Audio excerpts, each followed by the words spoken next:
welcome to today's video. So I recently took a trip to Tokyo, Japan, and with me brought my recently purchased Mamiya 645 Super. And since I had purchased this from Japan just a week prior to this trip, I was really just taking this camera back to its home. On this trip, we spent about 4.5 days in Tokyo and 4.5 days in Seoul, South Korea. And that video, of course, is coming soon. And throughout this trip, I'll primarily be shooting on my Mamiya 645, but alongside it are two other cameras, my Olympus 35 RC, a very small and portable 35mm rangefinder, and just because it was a little bit more realistic in some situations, I did shoot on my Canon R5, which I am filming on now. Let's jump in. We arrived in Tokyo a little later than we were expecting, and due to the fact that we don't speak Japanese, it took quite a bit of time to make it to our Airbnb, so I really couldn't shoot as much as I wanted to on this first day. But still determined to not let the first day go to waste, I did walk around and start off the trip with some night photography. I did make an entire separate video just on the nighttime photography from this trip, but I'll still share a bit of my experience here. I did end up taking one of my favorite film photos that I've ever taken. I have to wait for these cars.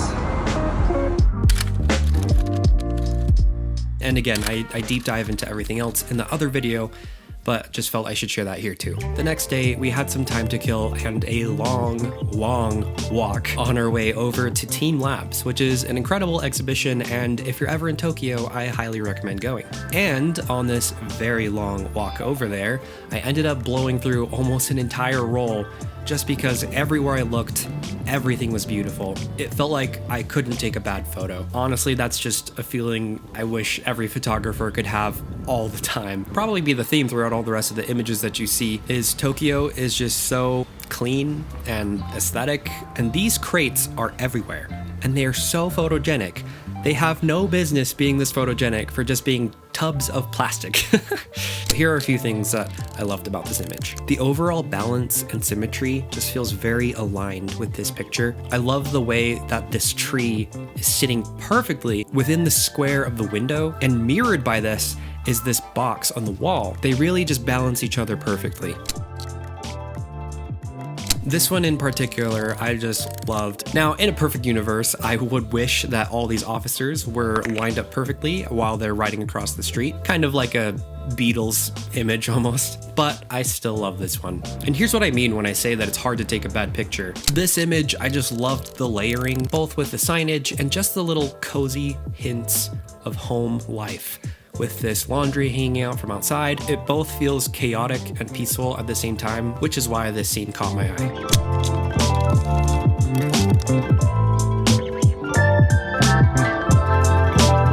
The timing of this one was just perfect. As we were about to cross the street, this man pulled up on his bike and just hit this perfect pose. The lighting for this one is what does it for me. Having this beautiful hair light right on the left side of his head, and how the light hits the fabric. You can see every crease so well. If I could change one thing though, I do wish I shot at a relatively slower shutter speed so that this taxi in the back would be blurry. But, you know, I digress. And this image confuses me. I can't tell if I like it or not. To be honest, I was just shooting from the hip, and I'm not 100% certain what came of it. It's composed just enough that it looks like it could be a good photo, but not quite enough that it looks like it was on purpose. I don't know if I'm making sense here, but I think you kind of know what I'm saying. As we continued walking, we finally made our way over to the Team Labs exhibit, and this exhibit was called Planets. A couple of years ago, I've been to this exhibit before, and it was amazing. It was incredible, and I always kept telling people this is like influencer heaven. But either way, it's really fun to visit. With their theme Planets, each room or exhibit was themed around these different like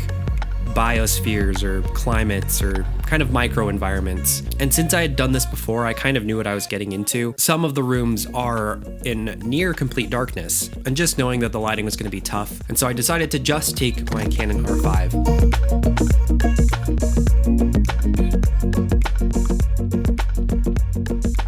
But this particular image was just so cute. The street photographer in me just jumped out when I saw this, and I quickly snagged this shot. This little girl had tripped over the base of this sign, and with her being so small, that's like an enormous object to trip over. And so she was just trying to get her shoe back on, but just a fun little shot I thought I'd throw in there. They had this room that was completely filled with water and projected these koi fish on top of the surface, and they actually would respond and react to the movements of the crowd. It's a lot of fun. After Team Labs, we continued on over to the Senzoji Temple. And here is where I loaded up another roll into my Mamiya 645. And what's this? Is my wife being abducted by aliens? And this was such a bummer because on this trip, I really didn't take very many portraits with my camera. And then the one that I was really excited for just happened to have this slapped across the top of it. And I was so confused as to why this was happening pretty consistently. This light leak has been happening on the first frame of every roll. And to me, that's very confusing because the first image is the one that's round closest to the spool first, meaning it should be the most protected from light leaks. I did learn it was the lab that was exposing just enough of my image as they were loading it into these cartridges. Anyway, so I did figure that out. His recommendation was to not take portraits with the first frame. And I'm like, I want to use all the frames. I'll have to figure something out. But I figured that was worth mentioning.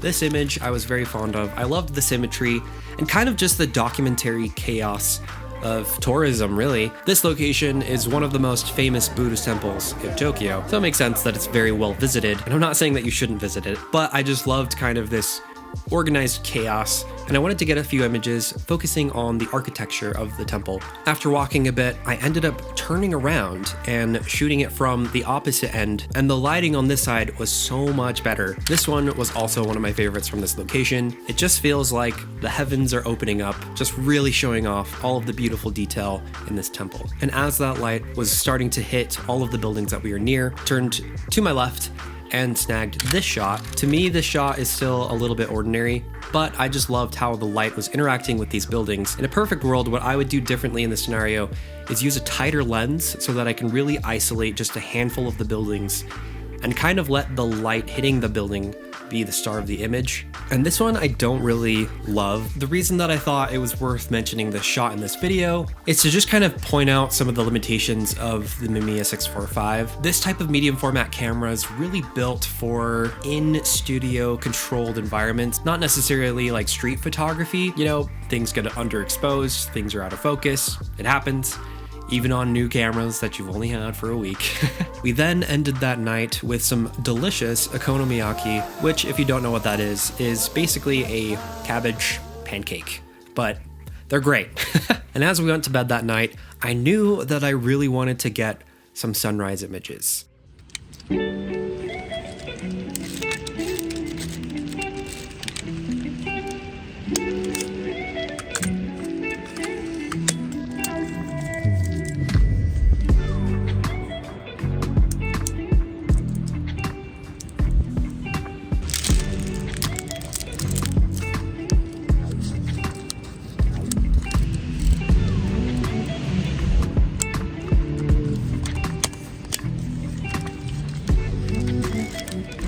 At our particular Airbnb, the rooftop access was not closed off to the general public. So each night I would go up, grab some shots, and I knew that I really wanted to shoot this during sunrise. So this particular morning, I woke up at 5:20 with all of my cameras and hauled it up to the top and just had a great time up there for a couple of hours.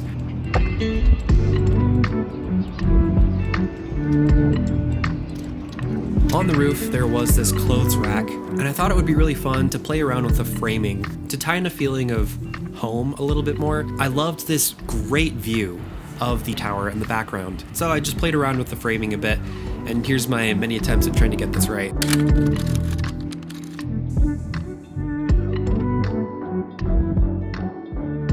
There's this scene that I kept revisiting over and over again, so I have a lot of photos on all 3 of my cameras because every single time I looked that direction, something was going on. Whether it was the light or someone walking perfectly into frame. This is not some scientific test. I'm going to mix in the medium format 35 and digital images from this set all together, and you can just quickly guess which is which.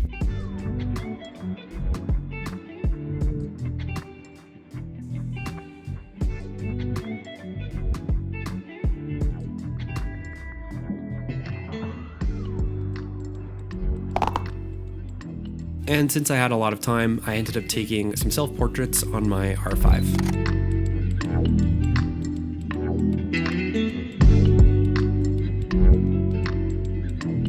And the next day, we went to Tokyo Disney Sea. And what even is that?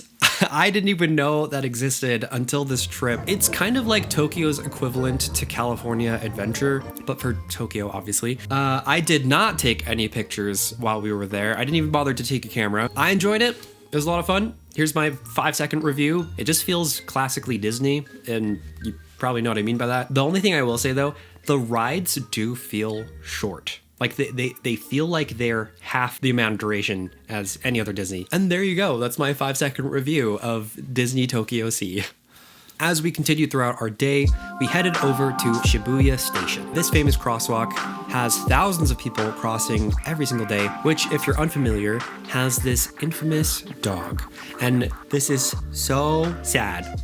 But here's a little history on this very famous dog. You might have heard of this story before. I know they made like a movie inspired by this. Hachiko, the dog, would meet his owner at the Shibuya station after work every day in the 1920s. When the owner died unexpectedly, Hachiko continued to visit the station every day for almost a decade.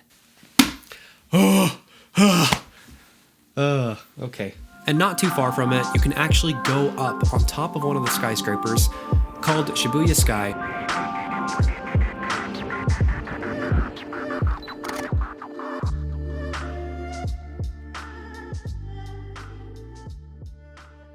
And that was our last night in Tokyo as we continued on our way to Seoul, South Korea. And again, I have a full video coming on my experience showing all of the film photography that I took there too. So to wrap this one up, here are all of the images that I took from my trip to Tokyo.